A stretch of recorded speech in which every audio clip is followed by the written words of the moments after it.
My name is Emily Carter, and I am 34 years old.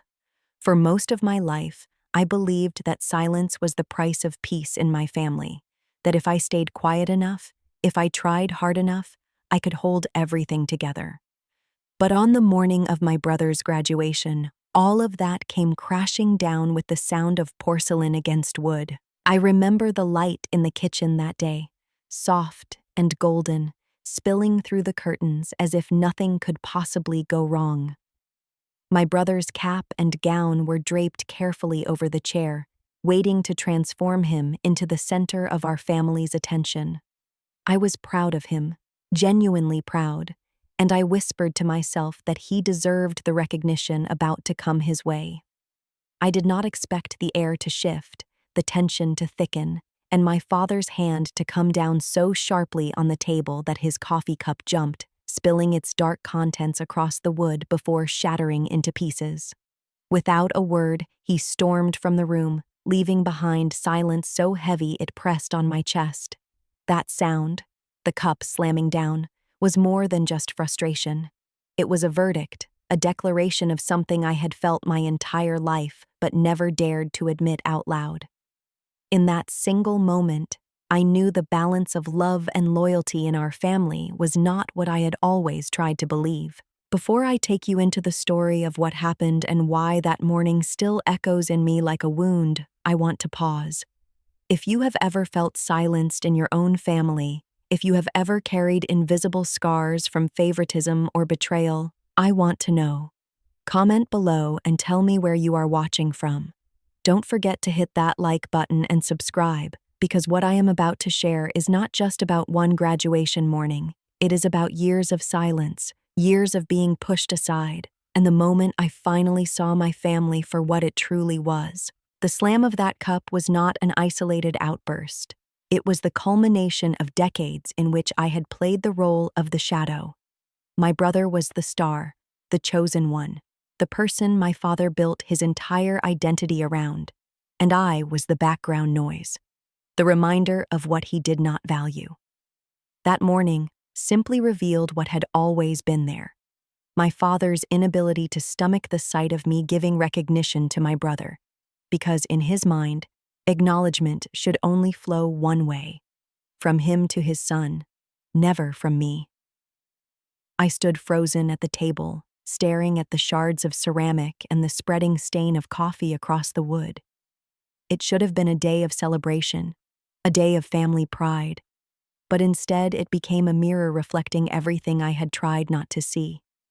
My father's footsteps faded down the hall, and with them, so did the illusion I had built that maybe, just maybe, one day, things would change. I had always been taught to swallow the truth, to avoid confrontation. When I was younger, I convinced myself that my father's temper was just stress, that his indifference toward me was a misunderstanding. I told myself that if I worked harder, achieved more, maybe he would see me.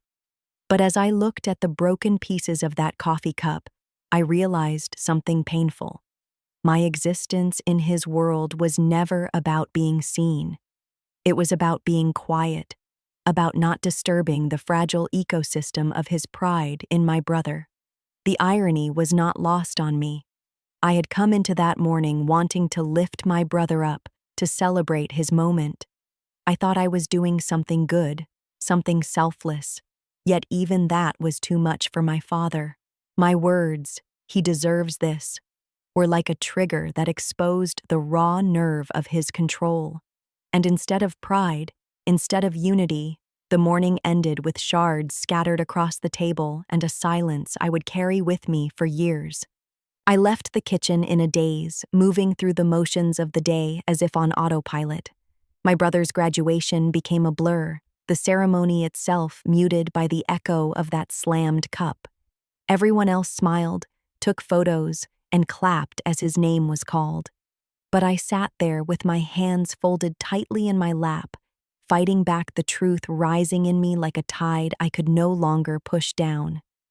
This story is not just about one man's temper. It is about the way a single act can strip away years of denial. That morning, I began to piece together all the fragments of my life. The childhood moments where I had been overlooked, the teenage years where my achievements had been dismissed, the countless dinners where I had been invisible.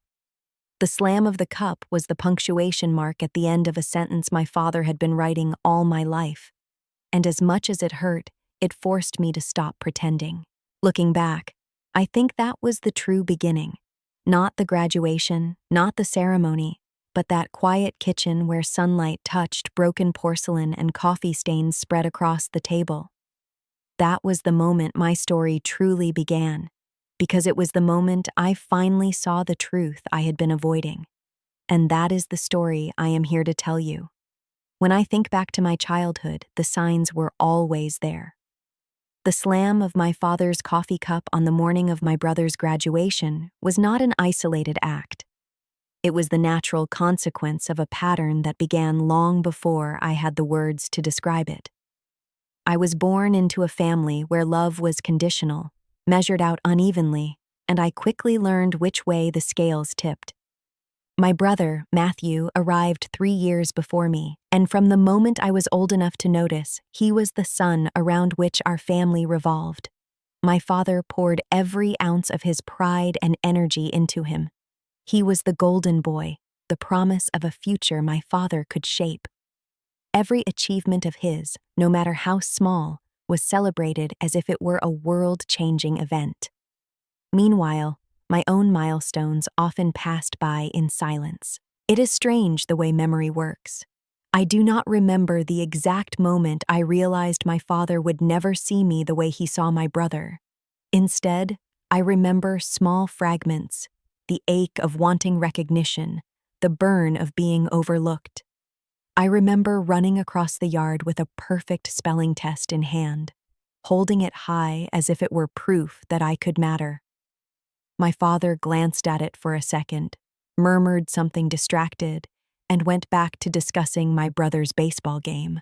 I remember standing on stage at a school recital, my hands trembling as I performed, searching the crowd for his face. He was there, but his eyes were fixed on my brother, who sat next to my mother, clapping for me but not really present. My mother's role in all of this was more complicated. She was not cruel, nor did she actively dismiss me, but she was quiet, neutral, as if her silence could balance the weight of my father's favoritism. She comforted me in small ways, packing my lunches with notes, making sure my clothes were neatly folded, but she never stood up against the imbalance.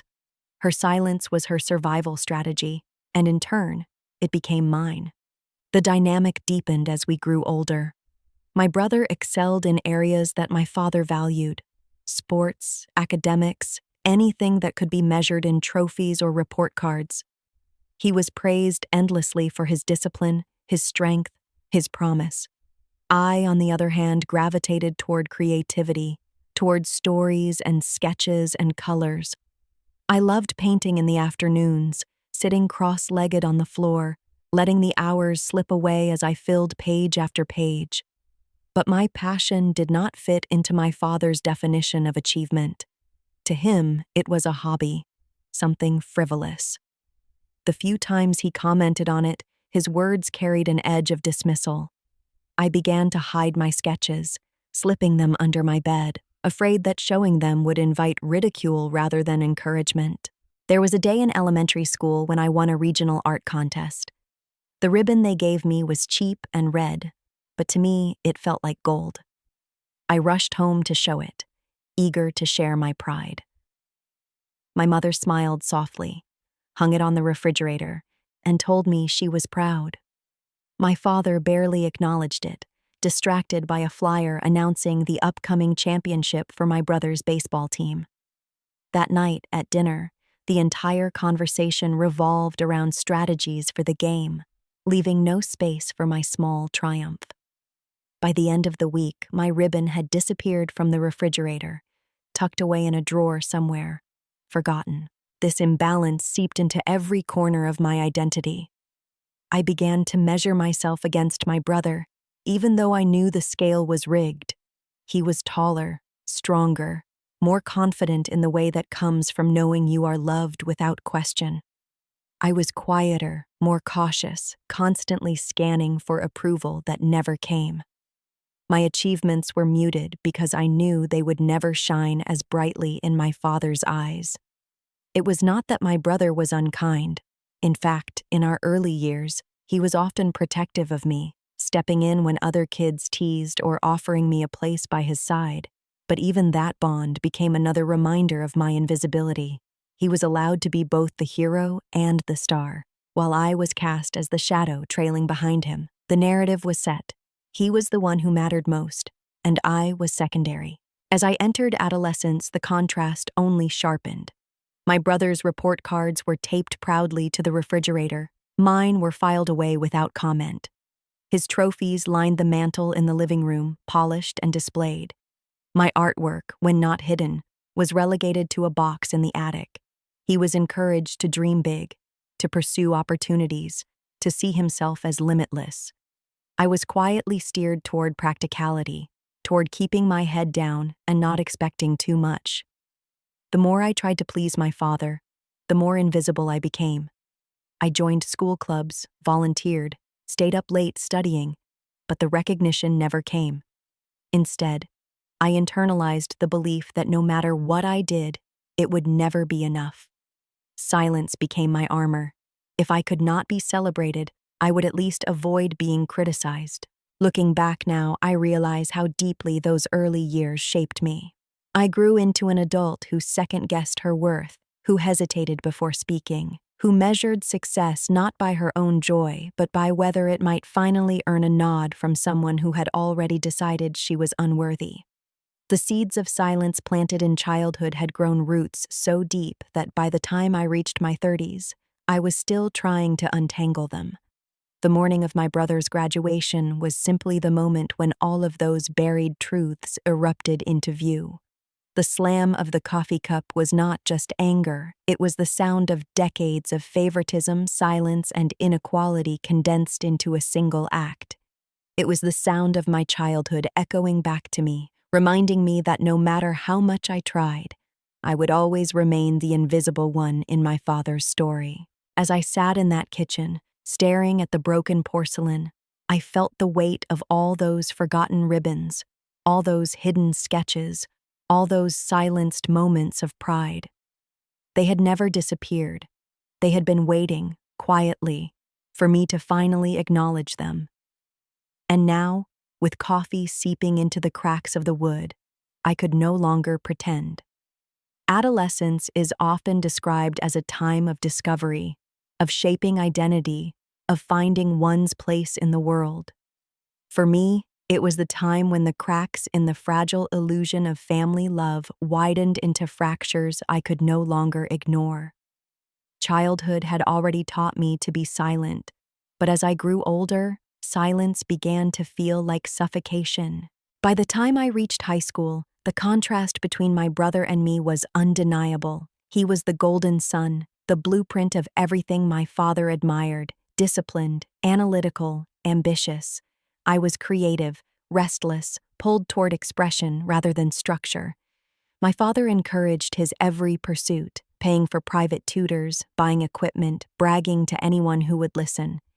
I remember watching him beam with pride when my brother received a small scholarship for a summer program. That kind of pride was something I had never seen directed toward me. I tried to carve my own path, but every step seemed to lead me further into invisibility. I joined the school's art club, spending afternoons painting canvases that were later displayed in the annual exhibition. My classmates' parents came to admire their children's work, snapping photos, congratulating them. My father attended once, walking past my display without slowing down, his attention fixed on the schedule for my brother's next competition. The sting of his indifference that day burned deeper than any words of criticism could have. I learned to carry my successes quietly, almost secretly. I kept a folder filled with sketches, essays, and certificates from school contests tucked beneath my bed. They became my private sanctuary, proof that I existed beyond the shadow of my brother's accomplishments. Still, no matter how hard I tried, there was always a voice inside whispering that it was not enough. that I was not enough. The first real wound came during my sophomore year. I had worked tirelessly on a portfolio for a regional art competition, pouring myself into every detail, every stroke of color. When I won second place, I felt a spark of validation, a rare moment of pride. But at home, the news barely registered. That same week, my brother had been named captain of his team, and the house buzzed with celebration for him.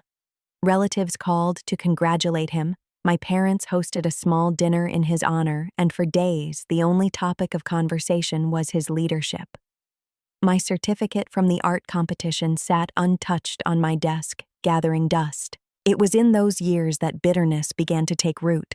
I did not want to resent my brother. He had not chosen to be favored, but resentment is rarely logical. It grew quietly inside me, fed by every ignored achievement, every dismissive glance, every gathering where I became invisible in plain sight. I watched him move through life with the confidence of someone who had never doubted his worth, while I struggled to believe mine even existed. School itself became both a refuge and a battlefield. Teachers recognized my talent, praised my dedication, and encouraged me to pursue opportunities beyond the classroom. Their encouragement was a lifeline, but it also highlighted the void at home. I began to realize that validation from strangers could not fill the emptiness left by a father's indifference. I craved his approval in ways I could not admit, and the lack of it left scars I carried into adulthood. Socially, I was cautious. I kept friendships small, afraid of being judged, afraid of not being enough. I envied my brother's ease, the way he moved through social circles with laughter and acceptance. My own presence often felt like an afterthought, as if I were always trying to catch up to a race that had been decided before it began. Looking back, I see that adolescence was when I began to lose myself in overachievement. If I could not be loved for who I was, maybe I could at least be noticed for what I did. I stayed up late, pushing myself harder in academics, determined to prove I could excel. My grades soared, but the recognition I sought never came. At home, even perfect report cards were overshadowed by my brother's next milestone. I began to understand that the scales in my father's eyes were permanently unbalanced. The silence in our household was deceptive. Outwardly, we looked like a family, shared dinners, holiday traditions, occasional trips. But beneath the surface was a current of favoritism that shaped every interaction. My mother's neutrality only deepened the divide. She did not defend me, but she did not criticize me either. She simply existed in the space between, quietly maintaining the illusion of balance while the truth gnawed at me from within. By the time I reached my senior year, the cracks had widened into something undeniable. I had dreams of pursuing art in college, of building a life defined by creativity rather than competition. But when I cautiously mentioned this at home, the response was a silence so heavy it felt like rejection. My father's disapproval did not need words. It lived in his expression, in the dismissive shift of his body, in the way the subject was swiftly changed. It was in that silence that I learned the most painful truth. He would never see me for who I was. Those years left me with scars I still carry. They shaped the way I entered adulthood, the way I measured my worth, the way I fought against the constant feeling of being unseen. And though I did not realize it at the time, they also laid the foundation for what happened later. The morning of my brother's graduation, when the slam of a coffee cup became the echo of everything I had tried to bury. Adolescence taught me that no matter how brightly I tried to shine, in my father's eyes, the spotlight would always belong to someone else. And slowly, painfully, I began to accept that my role in our family was not to be celebrated, but to stay quiet, to endure, and to survive in the shadows. If my father's favoritism was a wound inflicted openly, my mother's silence was the quiet salt rubbed into it. Her neutrality, her refusal to take a side, shaped me in ways I did not fully understand until years later. She was not cruel, not dismissive, not overtly harmful. She simply chose absence when I needed presence the most.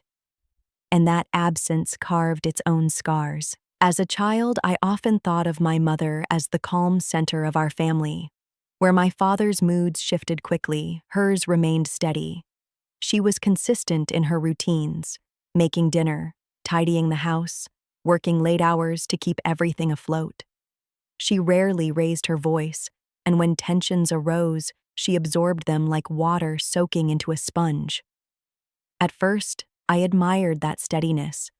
I thought it meant strength. But as I grew older, I began to realize that her quiet was not strength. It was surrender. I can still see her sitting at the kitchen table during countless evenings, her hands folded, her expression neutral, as my father praised my brother for another accomplishment. She would smile faintly, nod in agreement, and let the conversation pass her by without adding much. When I tried to share something of my own, a project, a grade, a moment of pride, her smile never changed, but her silence spoke louder than words. She offered no defense when my father overlooked me, no pushback when I was diminished. She simply let the imbalance continue, as if it were natural, as if it were inevitable. For years, I told myself she was protecting me in her own way. Maybe she thought her quiet love, the lunches she packed, the small gestures of care, would be enough to balance what I lacked from my father. But it never was. Love, when hidden, when never spoken aloud, begins to feel like secrecy. I began to wonder if even my mother saw me as someone who needed less, who deserved less. The hardest part was that she knew. She had to know. She saw the way my father lit up for my brother and dimmed for me. She saw the empty spaces where my achievements should have been celebrated. And still, she remained still. That stillness became a wall between us, one I could never climb no matter how much I longed for her to step closer. I carried her silence into every corner of my adolescence. When I was hurt, I did not turn to her, because I already knew the response I would receive. Quiet nods, soft half-smiles, the absence of acknowledgement. When I was proud of something, I shared it hesitantly, knowing her reaction would never rise beyond the gentlest recognition. It was as if she was afraid to shine too much light on me, afraid that doing so would disrupt the balance of our family. And so, I learned to hide my light too. Her neutrality created confusion that lasted years. I did not know if she loved me less, or if she loved me but lacked the courage to show it. Was she protecting herself from my father's disapproval? Or had she simply convinced herself that my silence meant I did not need what my brother did? These questions still echo in me long after I stopped expecting answers. In some ways, her silence hurt more than my father's favoritism. His rejection was sharp and clear, easy to recognize, impossible to ignore.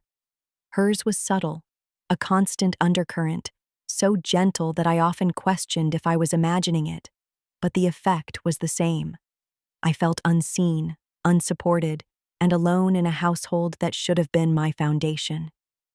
As I grew older, I began to resent her as much as I resented him. Perhaps more because she had the power to change the narrative, to speak up, to at least let me know she saw me. And she chose not to. Her quiet became complicity, and her complicity became betrayal. The older I became, the more I realized how deeply her silence shaped my own. I avoided conflict at all costs, swallowing my words, shrinking myself to avoid making others uncomfortable. I became skilled at reading rooms, sensing tension, and adjusting my behavior to keep peace. It made me adaptable, but it also made me invisible. And I hated that invisibility, even as I clung to it for survival.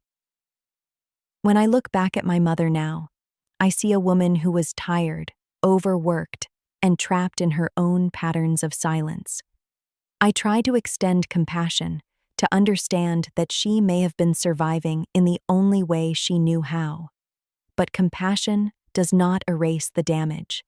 It does not change the fact that her quiet left me without a defender, without an anchor, without the reassurance that I was worth standing up for. Her silence lives in me still. It echoes in the moments when I hesitate to speak my truth, when I swallow my feelings to avoid confrontation, when I choose withdrawal over expression. It is a legacy I continue to battle, a reminder that silence is not always golden. Sometimes silence is abandonment. The slam of my father's coffee cup on the morning of my brother's graduation was a loud act of anger, but in many ways it was my mother's lifelong silence that made it unbearable. If she had been the one to step forward, to counterbalance him, to tell me in no uncertain terms that I mattered, perhaps I could have carried that moment differently. Instead, her absence left me exposed, raw, and alone, as I had always been. That is the cruelest truth I carry from my childhood, that the person I looked to for safety gave me only quiet, and in that quiet, I learned to question my own worth. The weeks leading up to my brother's graduation should have been filled with joy, anticipation, and pride. For everyone else, they were. For me, they became a heavy reminder of my place in our family, a spectator in an event that highlighted everything I had always known but rarely admitted. It was not just a ceremony. It was a stage where the roles we each played were laid bare. My brother as the star, my father as the director, my mother as the quiet, supporting figure, and me as the shadow in the corner, silently expected to applaud. From the moment the invitations arrived, the imbalance became obvious. My father spoke of the graduation as though it were a culmination of his own success, a reflection of his guidance and sacrifice. Every plan revolved around showcasing my brother's achievement. There was talk of extended family flying in, of dinners, of outfits, of photo sessions carefully arranged to capture the day in perfect detail. I was included in the logistics, yes, but always as an afterthought. While my brother's every need was anticipated and fulfilled, my presence was simply assumed, never considered essential. I remember standing in the living room as my parents discussed where out-of-town relatives would stay. My brother was given the best accommodations, naturally, while I was left to make do with whatever space remained. It was not a surprise, but it still stung. Every detail seemed designed to emphasize my secondary role. Even my contribution, helping with errands, organizing small tasks, was swallowed by silence, unacknowledged, as though my efforts were invisible.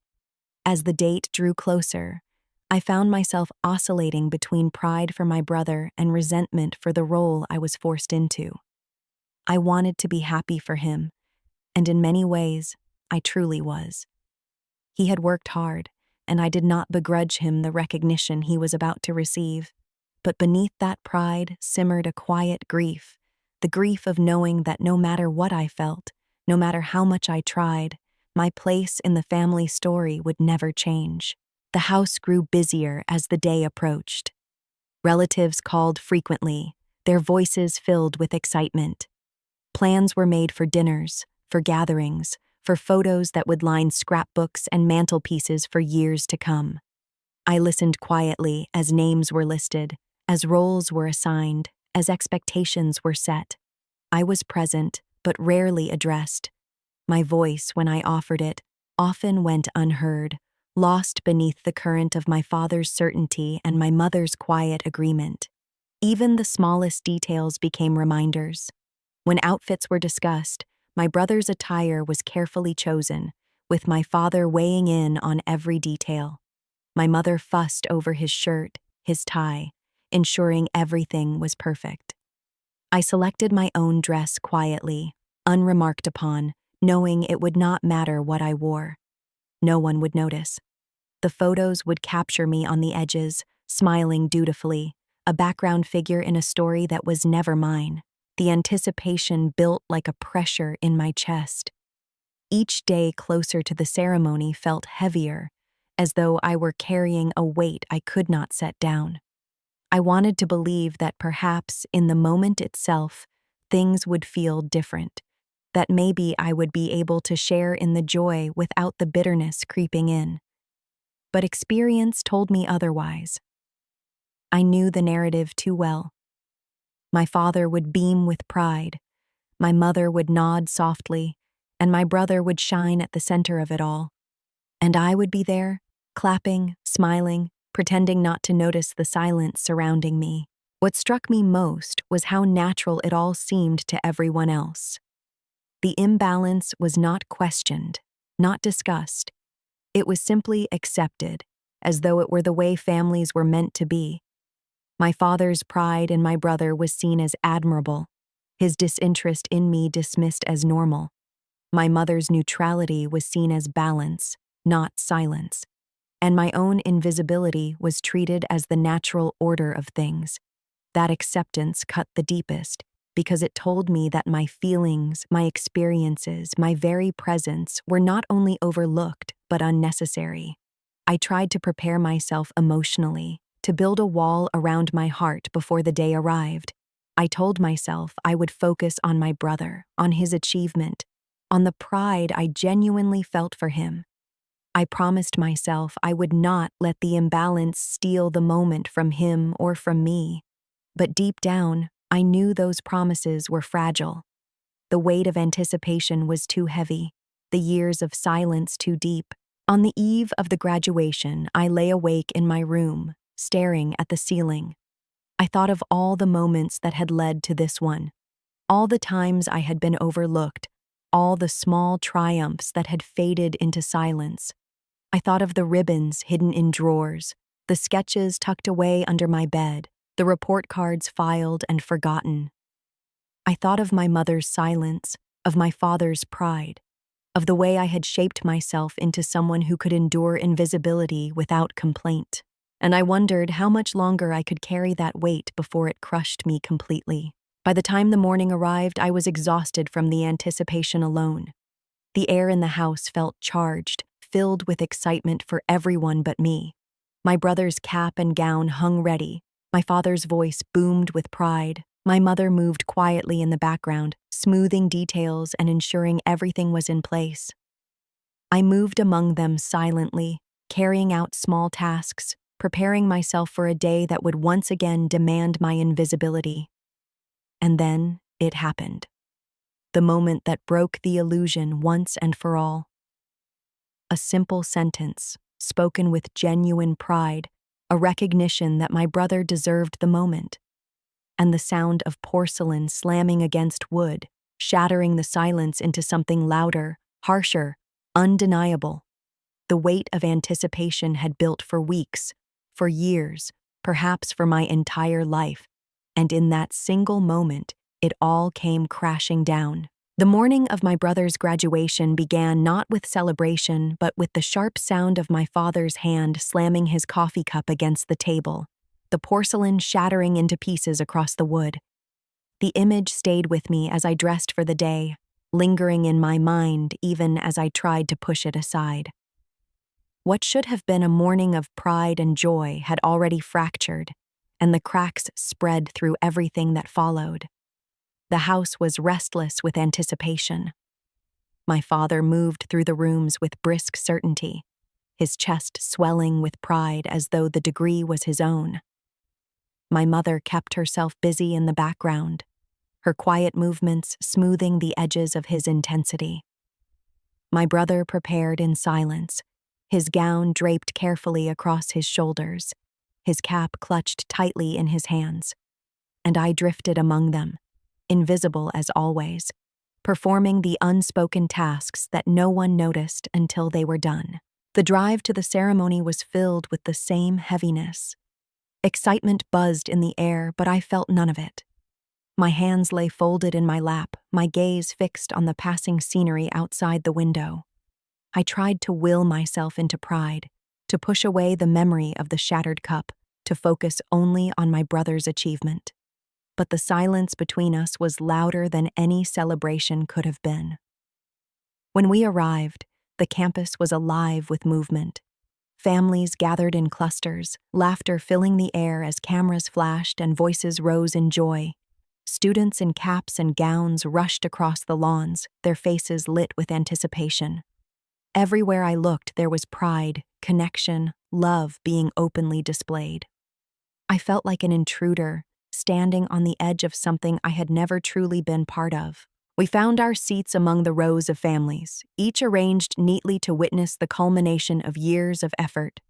My father sat tall and unyielding, his pride radiating like a beacon. My mother sat beside him, her hands folded neatly in her lap, her quiet expression unchanged.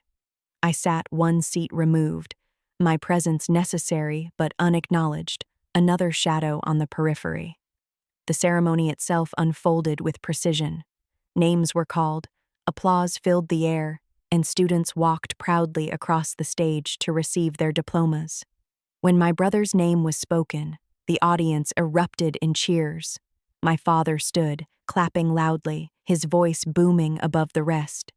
My mother smiled softly, her eyes bright with pride.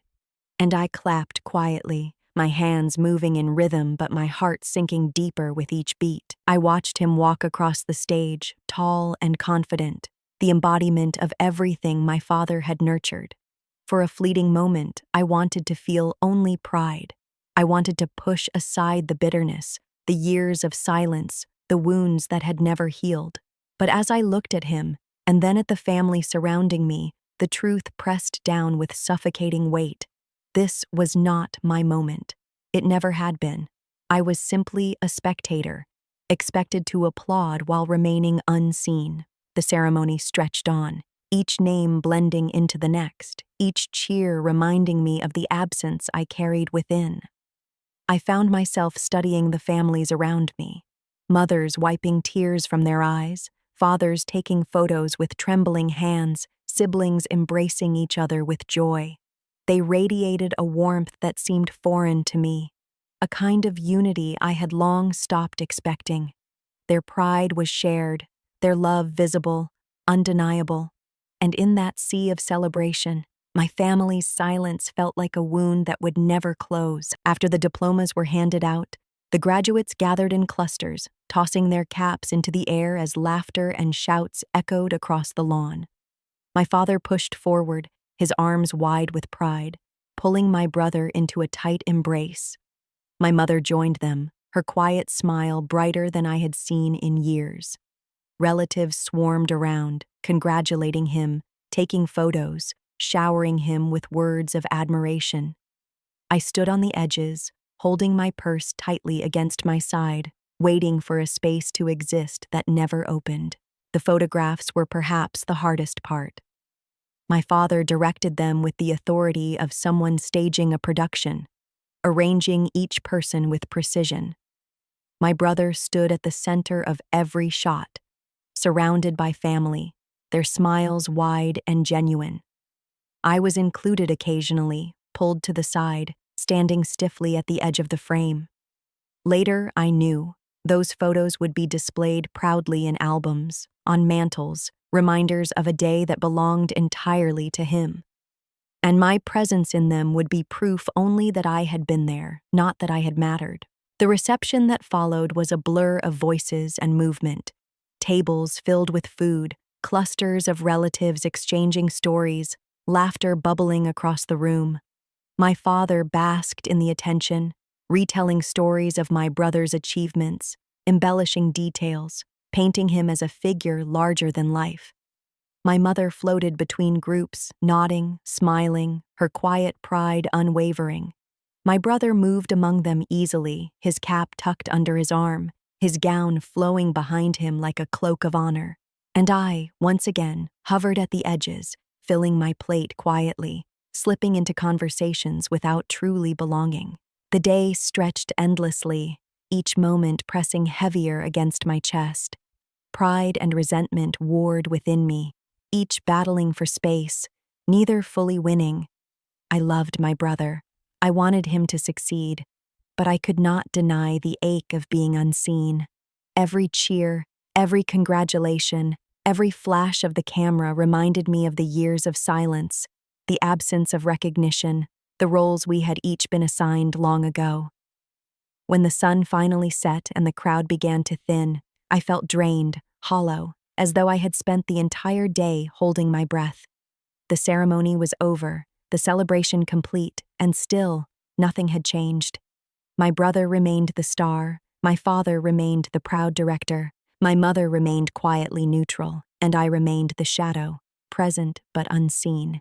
As we drove home, the sound of laughter filled the car. My father's voice boomed with pride, my mother's soft responses punctuated the rhythm, and my brother's smile lingered even in the dim light. I sat silently, watching the darkness blur past the window, the memory of the shattered coffee cup still echoing in my mind. The ceremony was supposed to mark a milestone, a moment of unity and pride. Instead, it had only deepened the truth I had always known. That day was not just my brother's graduation. It was my graduation, too.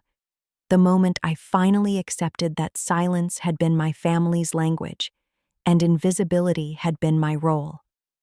And as painful as it was, some part of me knew that this realization was the beginning of something else, something I could not yet name, but something that would one day free me. When the applause faded and the crowds began to thin, the day of my brother's graduation shifted into its aftermath. The ceremony had ended, the caps had been tossed into the air, and families carried their joy home like treasures to be cherished. But in my chest, there was no treasure, only an emptiness that seemed to expand with every passing mile on the drive back. The car was filled with laughter and retellings of the day. My father's voice rose above the rest, recounting moments of pride as if they were his own achievements. My mother's quiet affirmations filled the spaces between, and my brother's smile radiated in the rearview mirror. I sat pressed against the window, staring into the darkness, the reflection of my face staring back at me. Silent, distant, forgotten even in the confines of a car I shared with my own family. By the time we reached home, the house felt different. It had been the same walls, the same furniture, the same rhythm of movement, but there was a weight that lingered in the air. Perhaps it was exhaustion, or perhaps it was simply the truth settling in after a day of performance. The roles had been played, the photographs had been taken, and the celebration had run its course. Now, all that was left was the silence that had always lived beneath it all. I went through the motions that evening, helping to clear away dishes, gathering stray programs and discarded name tags. My father retired quickly, satisfied with the day's performance. My mother moved quietly, humming faintly as she organized what little remained. My brother sat in the living room, still wearing his cap, staring at the diploma in his hands.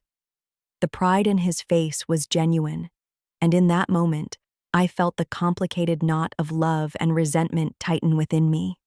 I wanted to be proud for him, but every flicker of pride was overshadowed by the ache of my own invisibility.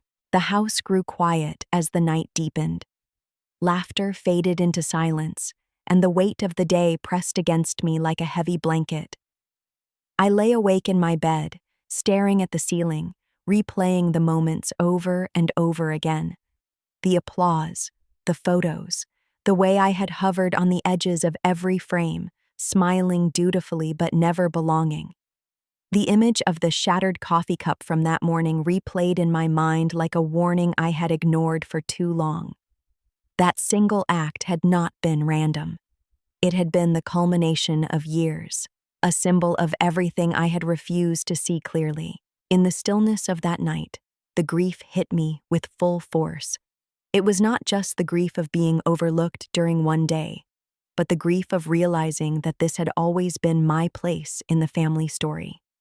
No matter how much I tried, no matter how much I gave, I would never be the one celebrated. My father's pride would never extend to me, and my mother's silence would never shield me from that truth. I was 34 years old, and yet in that moment, I felt like the little girl standing with a ribbon in her hand, waiting for acknowledgement that never came. The days that followed the graduation blurred together, but the heaviness remained. My father spoke often of the ceremony, his voice filled with pride, retelling stories to anyone who would listen. Relatives called with congratulations, their words aimed at my brother, their laughter echoing through the house. My mother maintained her quiet rhythm, moving gently through each day as though nothing had shifted at all. And I remained in the background, invisible as always, carrying a truth I could no longer deny. It was during those days that something inside me began to shift. The grief remained, but alongside it came anger, quiet at first, then stronger, sharper. Anger at my father for his favoritism, at my mother for her silence, at myself for accepting invisibility for so long. The anger was not loud or violent. It was steady, insistent, refusing to be pushed aside. It whispered to me in the quiet hours, reminding me that I deserved more than this, that my life could not continue in the shadows of someone else's story. The house itself became suffocating. Every corner seemed to echo with memories of being overlooked, every room a reminder of my place on the margins. The photos from the graduation appeared on the mantel within days, my brother's smiling face framed and celebrated. I was there too, in the edges of some shots, but my presence was easy to miss. Looking at them felt like staring into a mirror of my entire life, a collection of moments where I existed, but never truly belonged. Nights were the hardest. I would lie awake, the silence pressing down, my mind replaying not just the graduation but years of small exclusions, countless moments of invisibility. They stacked on top of each other like bricks, building a wall I could no longer pretend did not exist. For years, I had told myself that silence was survival, that invisibility was peace.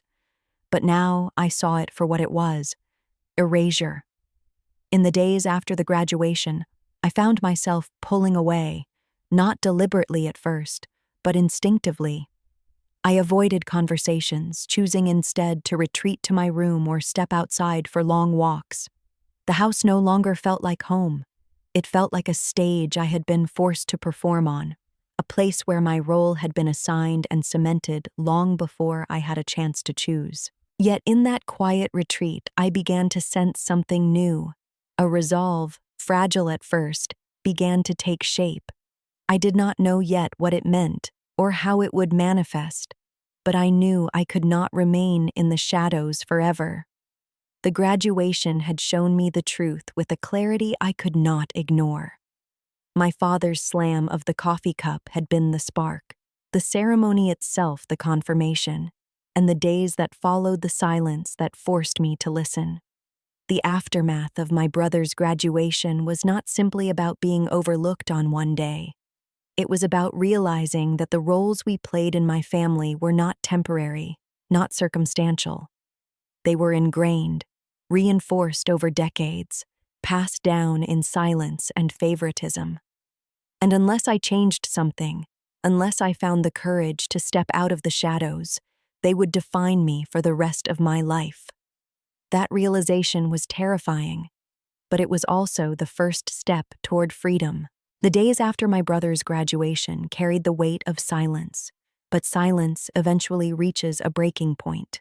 For most of my life, I had convinced myself that swallowing my pain was easier than forcing it into the open. But after that day, the applause, the photographs, the hollow smiles, I could no longer hold the pieces together. The truth had been building for years, and it demanded to be spoken. The confrontation did not happen in one sudden burst.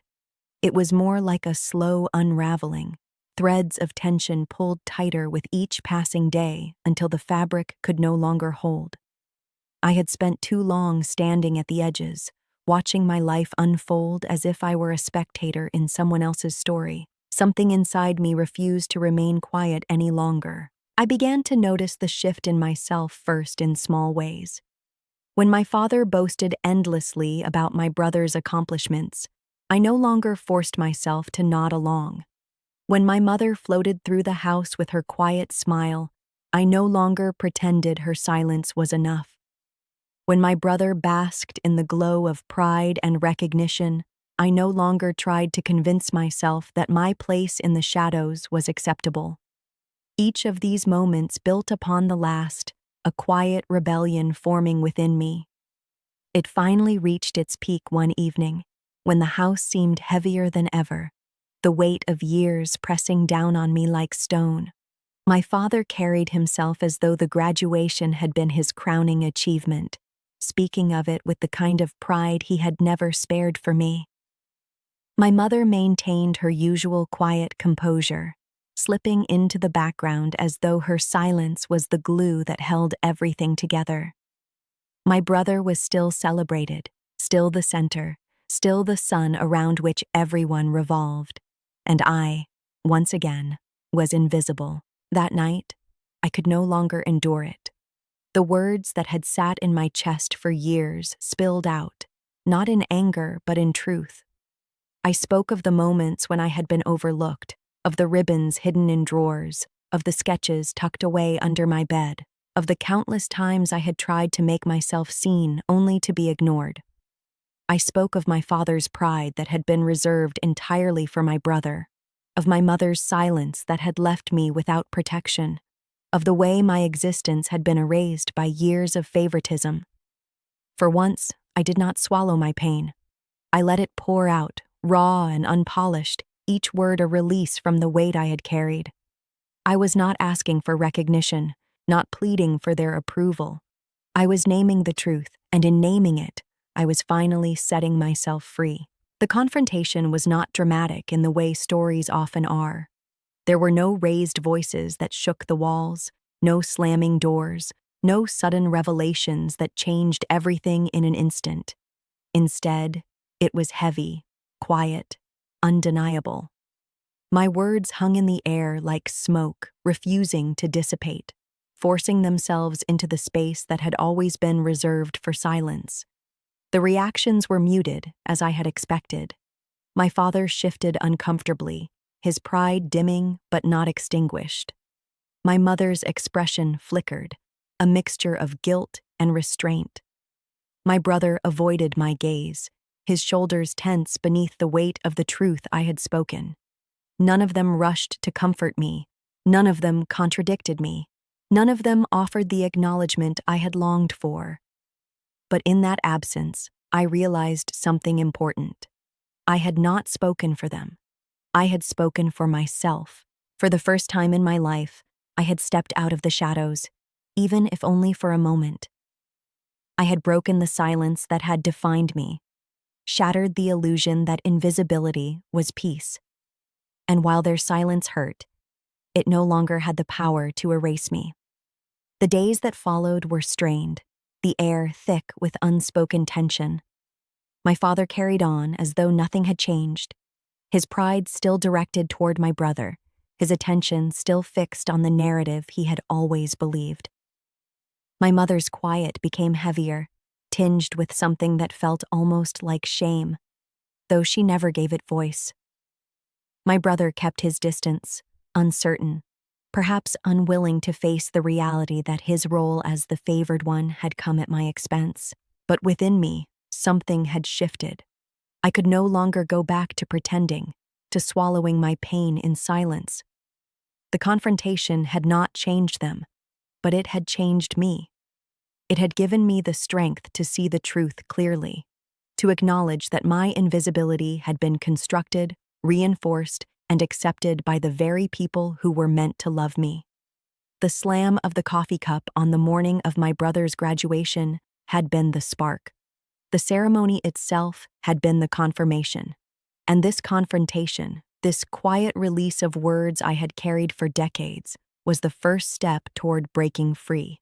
It was not resolution. It was not healing. But it was the beginning of something that mattered more than their recognition. It was the beginning of reclaiming myself. And though the silence in the house remained for the first time, I no longer felt like I belonged to it. After the confrontation, the house felt foreign to me.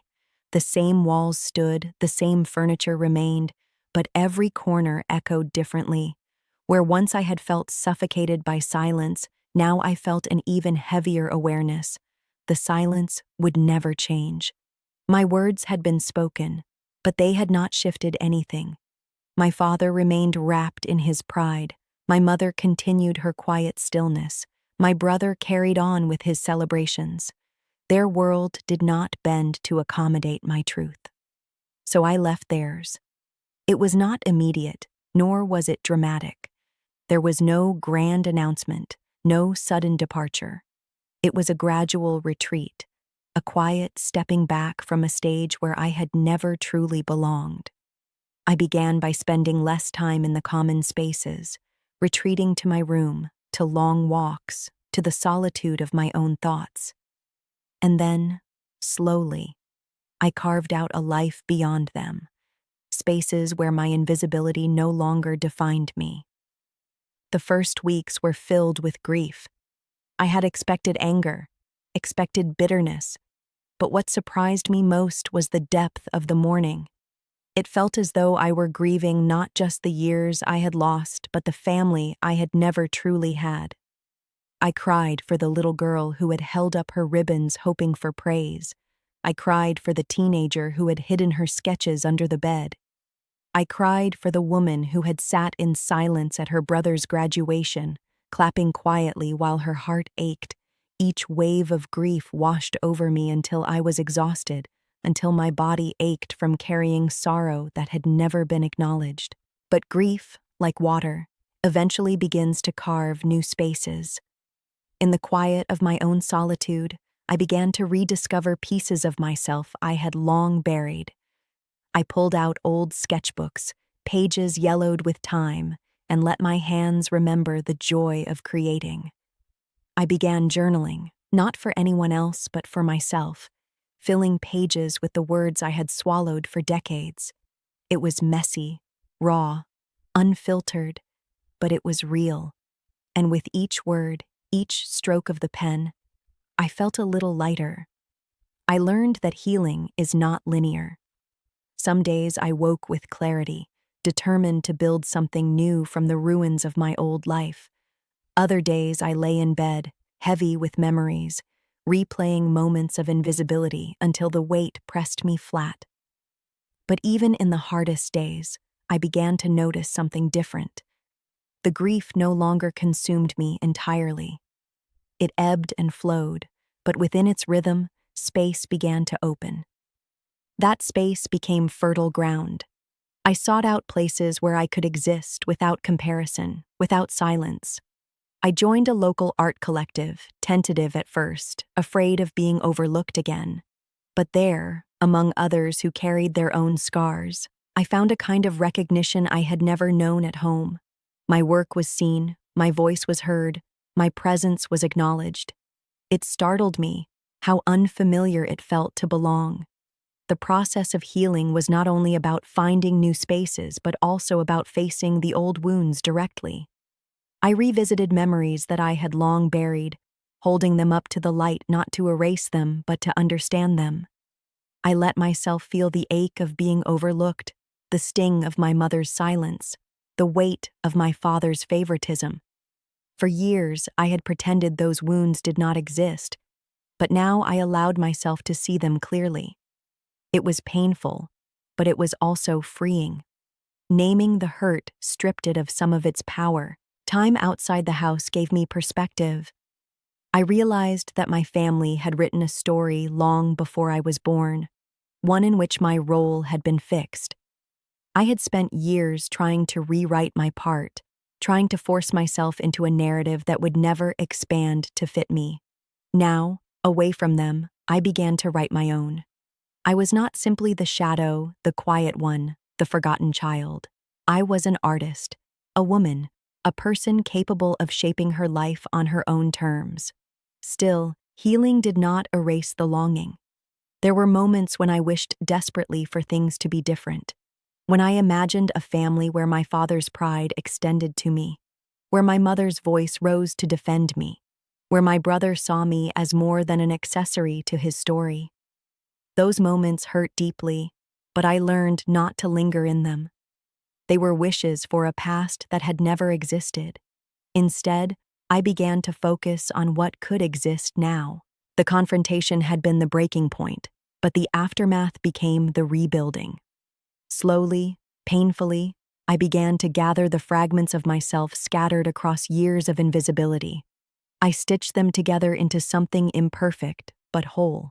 A self defined not by silence, not by shadows, but by the courage to exist fully.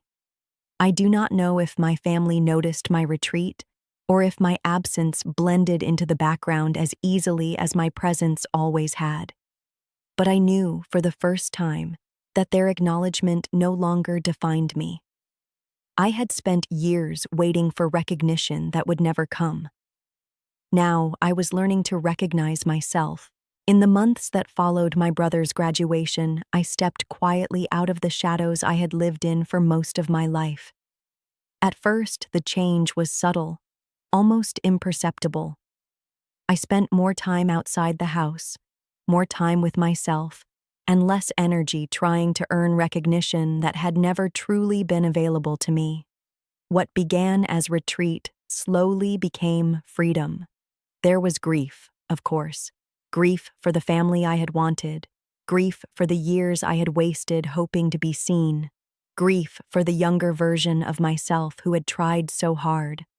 But as the grief began to loosen its grip, I found myself reaching toward something new.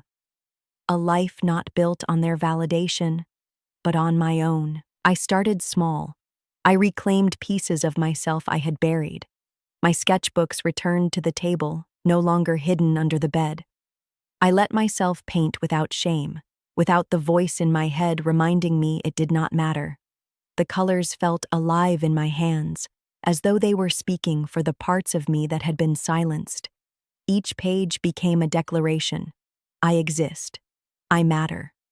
From there, I sought spaces where my presence was not only allowed, but welcomed. The art collective I joined became a sanctuary.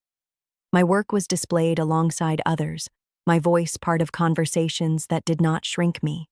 It was unfamiliar at first, to be seen without resistance, to be recognized without conditions. But slowly, I let myself accept it. I let myself believe it. Independence followed. I moved into a small apartment, modest but entirely my own. For the first time, the walls did not echo with someone else's expectations. Every object inside reflected me, my choices, my work, my identity. The quiet was different there. It was not the suffocating silence of my mother's neutrality or the crushing silence of being ignored. It was peaceful, expansive, a silence that allowed me to hear my own voice clearly. With distance, perspective grew sharper. I began to see my family for what they truly were, not the keepers of my worth, but people trapped in their own patterns. My father's pride in my brother was never about love alone. It was about control, about seeing himself reflected in another. My mother's silence was not strength but fear, her way of surviving without confronting what she could not bear to face. My brother's role as the favored one had cost him something too, though different from my loss. In living under constant expectation, he had never learned the value of truly seeing others. Understanding this did not erase the pain, but it softened its edges. I no longer blamed myself for their choices. I no longer believed my invisibility was a failure on my part. It was simply the role I had been assigned in a script I never agreed to perform. And now, I had stepped off that stage. The transformation was not sudden. Healing rarely is. There were still days when the ache returned, when I looked at old photographs and felt the sting of absence, when I wondered if things could have been different. But the difference now was that those moments did not define me. They came, they passed, and they left me standing. Stronger, clearer, more myself. I built new rituals for my life. Sunday mornings spent by the window with coffee and a sketchbook. Evening walks where I let the air clear my thoughts. Quiet dinners with people who chose me, not because of obligation, but because of love and respect freely given. These small rituals became the foundation of something I had never truly known before: belonging. Over time, I realized I did not need to erase my past to build my future. The little girl with the ribbon, the teenager hiding sketches, the woman clapping quietly at her brother's graduation. They were all still part of me. But now, instead of carrying their silence as a burden, I carried their resilience as strength. They had survived invisibility so that I could finally choose visibility. The day my brother graduated will always remain in my memory, not as the celebration it was meant to be, but as the turning point I never expected. The slam of the coffee cup, the shattered porcelain, the silence that followed. Those were the moments that opened my eyes. Painful as they were, they forced me to confront the truth. And in that confrontation, I found the beginning of freedom. Now, as I look forward, I do not see myself as the shadow anymore. I am no longer the overlooked child, the silenced teenager, the invisible adult. I am a woman who has learned to speak without needing permission, to create without needing recognition, to exist without apology. My family may never change, but I have, and that is enough. If you are listening to this story and you recognize pieces of yourself in it, if you have ever felt overlooked, unseen, or silenced, I want you to know this. Your worth is not determined by those who fail to see it. It is yours. It has always been yours. And you have the right to claim it, to build a life where you are visible, valued, and free. And before I end, I want to ask something of you. If this story resonated with you, if it stirred something inside you, please take a moment to support this channel. Hit that like button, subscribe so you never miss another story, and leave a comment below telling me where you are watching from or which part of this story spoke to you most. Your voice matters here, your presence matters here, and your story deserves to be heard. Thank you for being here with me. Thank you for listening, for sharing this moment. Wherever you are, I hope you carry this reminder with you. You are more than the silence you've endured. You are more than the shadows you've been placed in. You are worthy of light, of love, of being seen. And I wish you the courage to step into that light, just as I finally have.